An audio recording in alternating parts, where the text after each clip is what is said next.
Welcome to Not Milk Never Milk. Subscribe if you're lactose intolerant. You begin by building a single Notion database called Trading Journal and adding core properties: date, ticker, entry, exit, size, P&L, strategy. Create one trade template immediately so you can log trades in 30 seconds.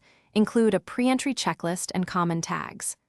Once done, import or paste your watch list so you can link tickers to entries. Make sure to set a default sort by date and a saved view that shows active trades first. This keeps the process fast and repeatable. Now you build the execution layer. Expand the trade template with calculated fields and automation. Add a P&L formula and a return percent formula so each row computes results instantly. Include a risk percent field tied to account size. Link a notes database for chart screenshots and lesson logs, and create Kanban for setups versus closed trades. Once done, make filtered views per strategy and time frame. Make sure to add roll-ups that summarize monthly P&L and win rate. That gives you the metrics you actually need to improve. Finish by building a disciplined review and backup routine.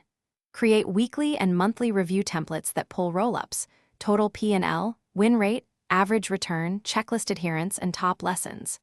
Export a CSV snapshot monthly and duplicate the workspace before major changes. Use automations to save screenshots to a linked notes page. If things go wrong, start small.